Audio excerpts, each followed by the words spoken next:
A few people have asked me for a more detailed video on this question. How do I build a life doing what I love? How do I find my bliss? It's something we all ask at some point. And if you look at a lot of the advice on YouTube, there's two main ways people answer it. The first group of people tell you not to follow your passion. You have all been given some terrible advice. The worst advice. Never follow your passion. Find an industry that's boring. Do your passions on weekend. Be a DJ. Don't follow your passion. It's the conventional view that the point of work is to make a lot of money doing something practical. You're not supposed to like your job. You're not supposed to find joy or fulfillment in it because that's what hobbies are for. Work should feel like work, and that's why people are paying you to do it. And so the idea is that you make as much money as you can in your job so that you can then spend it to find fulfillment somewhere else, like in your personal life and in your spare time. We'll call this the maximizing money approach because basically, it splits your life into two main parts. The realm of your work, which is where you spend 40 to 50 years making all your money, and the realm of your passions, which is where you get to do the things you love after you retire and in your spare time. There are people who are perfectly happy doing this. And if that's you, that's a wonderful place to be. But a huge number of people aren't happy doing it. According to some polls, as many as 85% of people hate their jobs and don't feel engaged in what they're doing. If you've been there, then you know how crushing it can be. The anxiety and stress doesn't just hurt your mental health.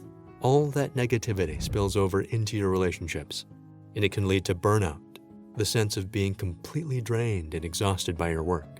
Some polls say that 65% of employees experienced burnout in 2023. Even worse, if you don't do anything about it, it can lead to long-term health problems like high blood pressure and cardiovascular disease. And so it's one of the great tragedies of modern life that so many people sacrifice their health to make money. Then they sacrifice money to recuperate their health, and they're so anxious about the future that they don't enjoy the present. The result is that they don't really live in the present or the future. They live as if they're never going to die, and then die having never really lived. And then we have the second point of view, the idea that you should follow your passion no matter what. Find your passion, live your passion, do what you're passionate about. Truly pursue our passion with everything we have. If you find your passion, you'll have that, and all your work won't feel like work to you. We'll call this the maximizing passion approach because the idea is that if you dedicate your life to your passion, you won't have to worry about how you're going to make money or if the world needs or wants the thing you're doing. The money side will work itself out. And for some people, it does work out. But for everyone else, unless you're already wealthy, going all in on your passion means there's a good chance you're going to really struggle to survive. And if you have to rely on your passion to bring in enough money to pay all your bills right away, that's a lot of pressure. And for a lot of people, that's when their passion stops being fun. All of it adds to the stress and anxiety that can also lead to burnout. And so we're told that we have to choose between these two options. You either do work you don't like and find joy somewhere else in your life, or you choose your passion and deal with years of financial insecurity. So here's my take on this. It's not that either of these approaches are wrong, it's that they're incomplete. They assume that there's only two possible ways to live your life and that you have to choose one or the other. But you don't. There is another option. What is it? Let me show you.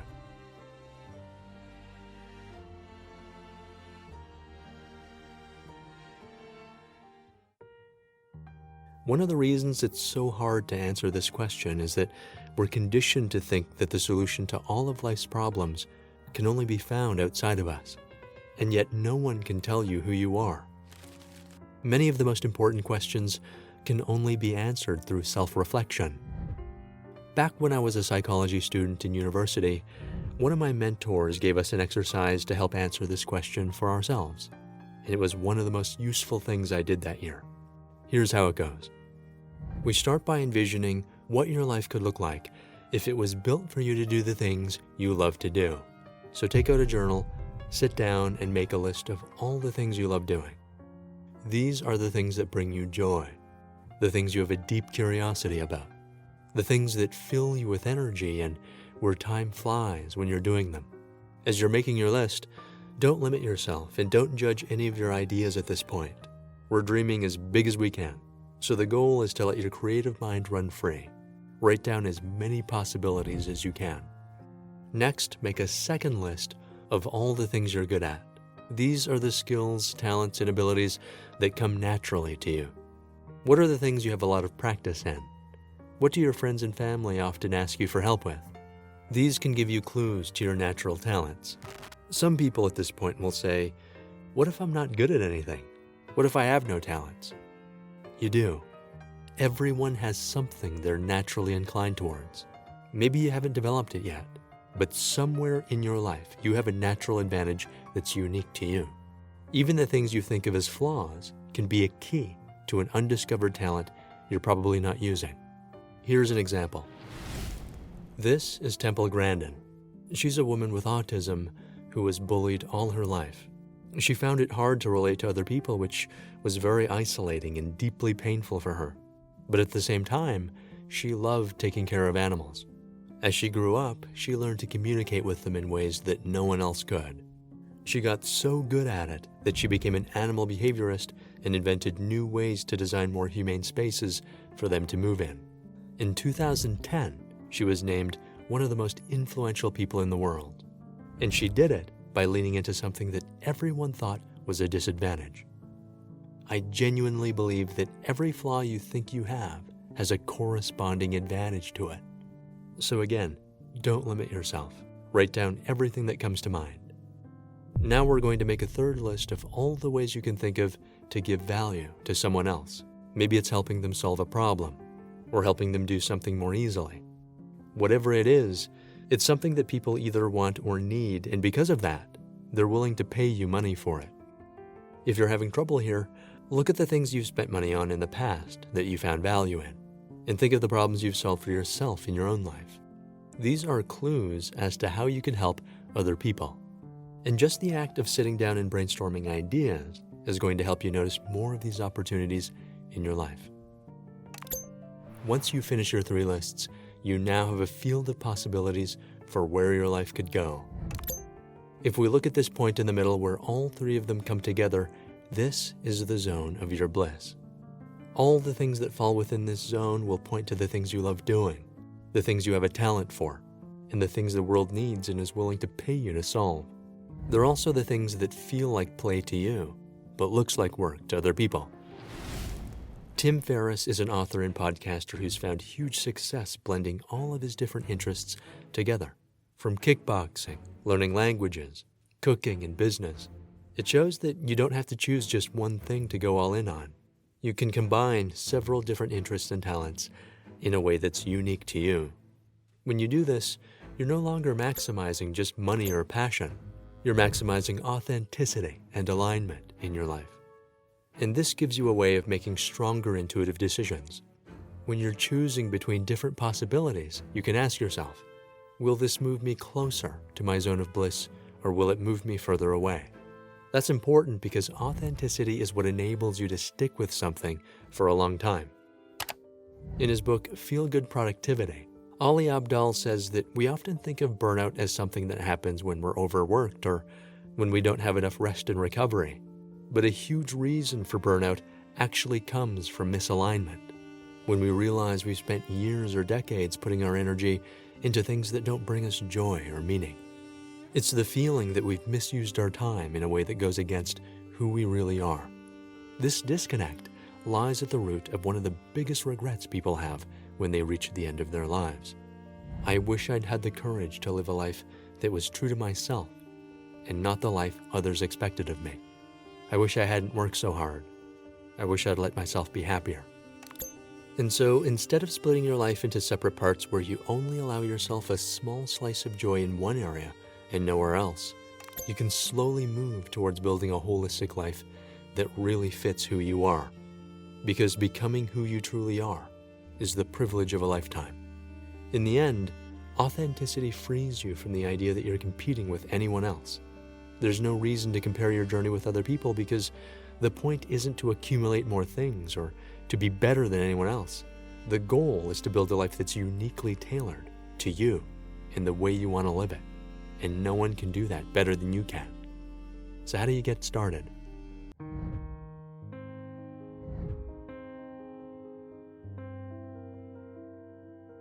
At the beginning, you're just trying to explore.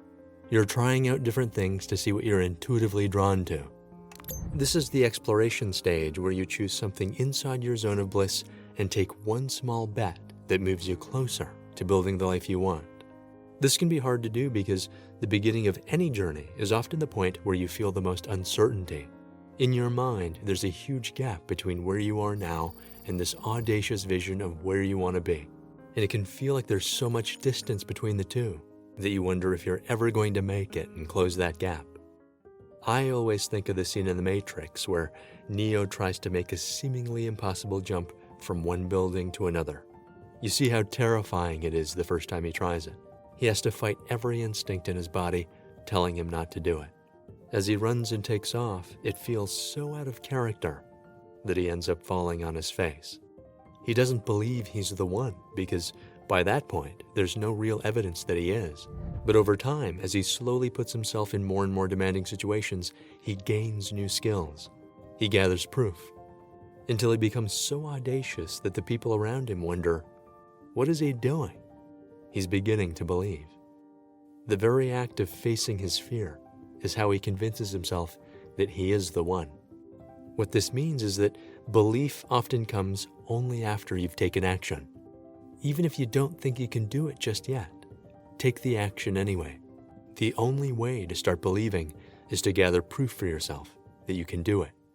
What we're looking for here is slow and steady progress, because the biggest mistake people make when trying to transform their lives is trying to change too much too quickly. Huge changes usually aren't sustainable, and it's the biggest reason people quit. Instead, acknowledge that building an authentic life is a long-term process. It's going to take at least a few years. But that's okay, because each step you take in following your bliss is part of the great adventure of your life. You're finding the things that light you up, the things that make you come alive, and you're gaining real mastery in something that aligns with your deepest curiosity and talents. A big part of building a growth mindset is understanding that your abilities aren't set in stone. The science of neuroplasticity shows us that your mind is flexible and adaptable. You're constantly evolving. And when you put yourself in new situations and learn new things, the connections in your brain multiply, reorganize, and become stronger. Over time, the things you found difficult or impossible at the beginning become effortless. So what's the first action you should take? It starts by making one little bet that brings you closer to where you want to go. Think of the smallest possible risk you're comfortable with, and then take a chance and see what happens. It's based on what's called the affordable loss principle. If you decide in advance what you can afford to lose, then you can take a risk where the cost of failing is low, but the potential rewards could be significant.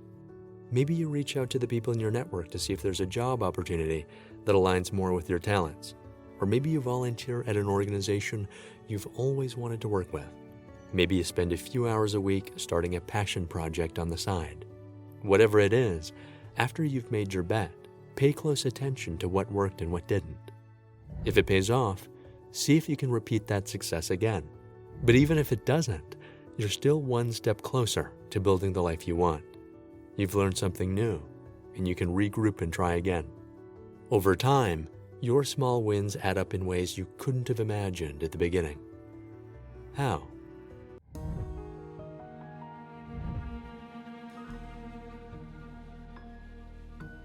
When you're taking slow and consistent steps to build the life you want, you won't see the benefits right away.